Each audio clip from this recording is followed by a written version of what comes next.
Akhir-akhir ini jagat maya kembali digemparkan oleh sebuah kasus yang sebenarnya sudah terjadi sejak tahun 2016.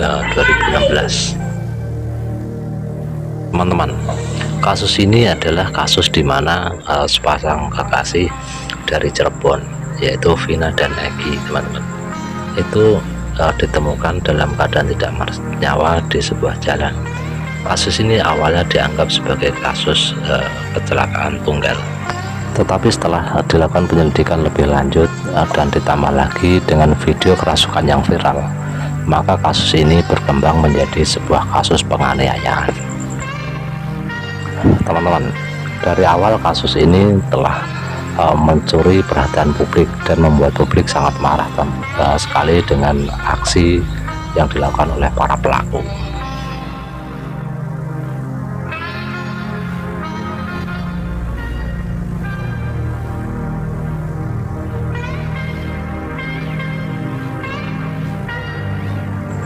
Teman-teman, pada suatu malam Vina bersama pacarnya yaitu Egi itu meminta izin kepada kakaknya untuk jalan-jalan.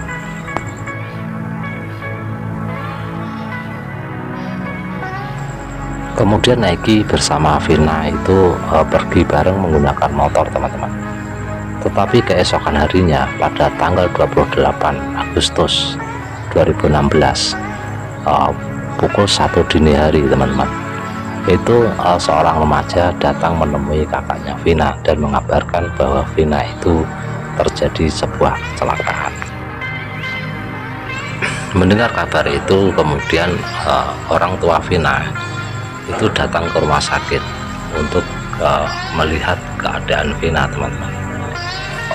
Sesampainya di rumah sakit, ternyata Vina itu sudah dalam keadaan luka parah, yaitu kepalanya dan tangan serta kakinya remuk, teman-teman. Dan ketika orang tuanya Vina itu datang, Vina itu sudah tidak memberi respon apa-apa. Vina dipanggil-panggil juga sudah tidak bergerak sama sekali, sampai akhirnya Vina meninggal dunia. Kalau Vina meninggal di rumah sakit, berbeda lagi dengan Egi, kekasihnya. Egi meninggal di tempat lokasi karena terjadi karena penganiayaan yang dilakukan oleh orang-orang, teman-teman.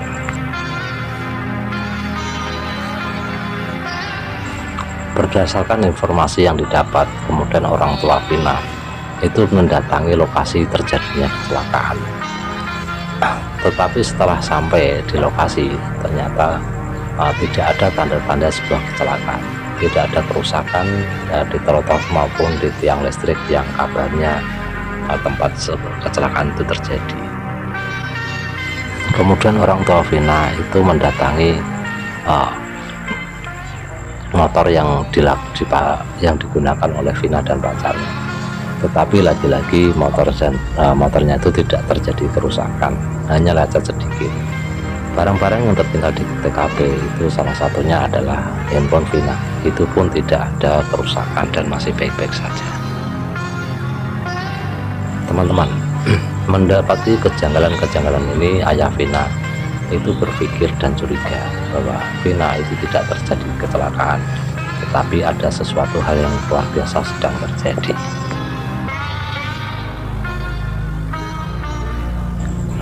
Setelah 3 hari terjadinya kecelakaan itu, kakaknya Vina itu mendapatkan telepon dari salah seorang dari kakaknya teman Vina, yaitu Linda. Dan kakaknya Linda itu mengatakan bahwa Linda itu kerasukan roh dari Vina, teman-teman, dan tidak akan keluar sebelum menyampaikan sesuatu. Kemudian orang tua Vina itu bersama kakaknya Vina itu mendatangi rumah temannya Vina, yaitu Linda. Dari kejauhan mereka sudah bisa merasakan bahwa tangisan yang ada di rumah itu adalah tangisan Vina. Dan benar saja, ketika sampai di rumah itu, tangisan yang keluar itu memang tangisan Vina. Teman-teman, diceritakan bahwa ketika ayah Vina itu masuk, maka Linda yang sedang kerasukan itu memeluk ayahnya Vina, teman-teman. Dan kemudian arwah Vina itu menceritakan secara detail apa yang terjadi yang dialami dirinya dengan pacarnya, teman-teman. Menurut arwah dari Vina yang merasuki Linda, teman-teman, itu diceritakan bahwa Vina bersama pacarnya Egi itu sedang habis jalan-jalan dari Taman Sumber, dan kemudian di tengah perjalanan sampai di sebuah jembatan, itu Egi dan Vina itu dipukul dari belakang, dan setelah itu Vina langsung pingsan, dan ketika sadar Vina langsung mengalami sebuah pelecehan dan matanya tertutup. Arwah Vina juga mengaku bahwa dirinya itu tangannya itu dipukul dengan sebuah balok dan kakinya itu dilindas. Tidak hanya itu saja, tetapi kepalanya juga dibenturin ke aspal. Arwah Vina juga mengatakan bahwa salah satu pelakunya itu adalah teman pacarnya, yaitu Egi. Arwah Vina mengaku bahwa Egi itu suka padanya, tetapi Egi ditolak oleh Vina, teman-teman.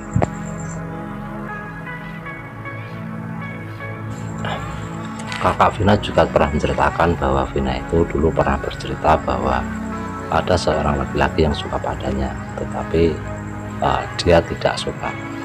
Dan kakaknya Vina itu juga sempat menyarankan untuk menolaknya dengan cara baik-baik. Di dalam sebuah interview yang dilakukan, itu katanya Vina itu pernah meludahi laki-laki tersebut karena saking tidak sukanya, teman-teman. Dan itu bisa dilakukan karena si laki-laki itu berusaha untuk pegang-pegang terhadap Vina.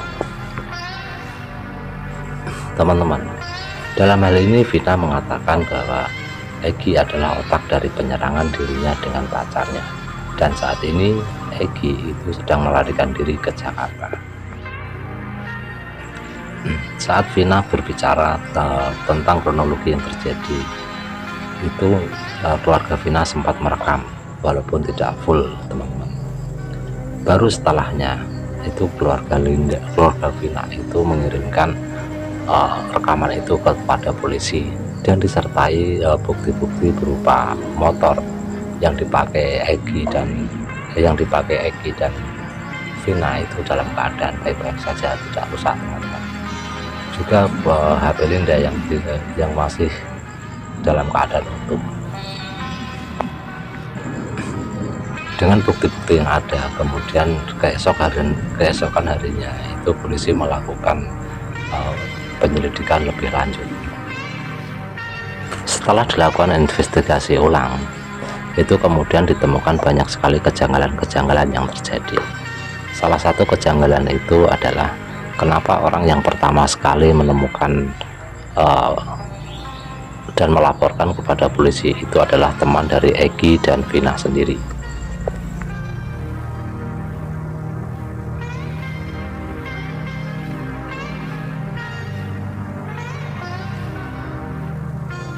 Kemudian polisi melakukan penyelidikan lebih dalam lagi, teman-teman, dengan cara menemui orang-orang yang kira-kira tahu atas kejadian malam itu.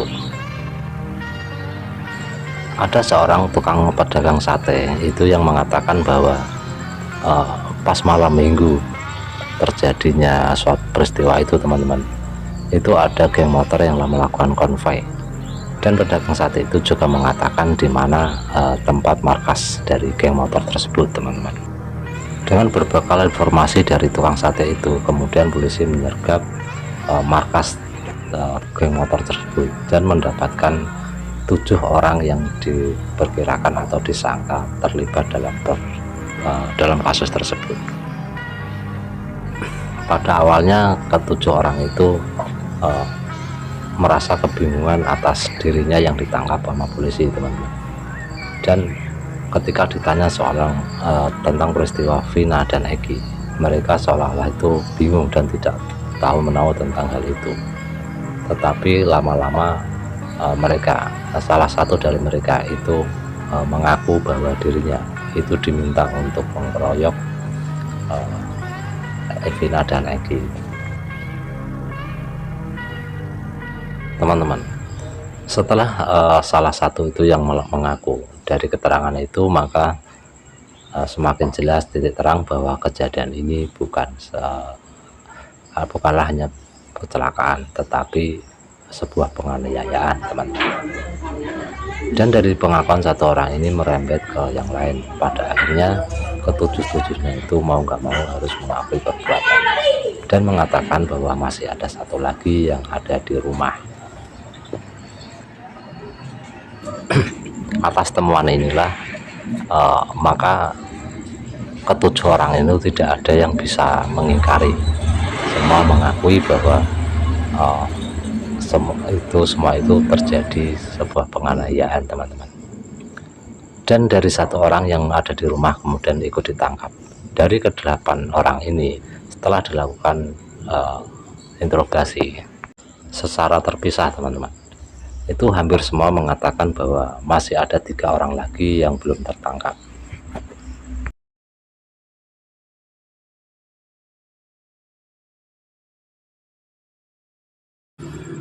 Dengan pengakuan ke-8 orang yang sudah tertangkap itu, maka polisi dan juga keluarga Egi maupun keluarga Vina jadi tahu apa yang terjadi di malam itu.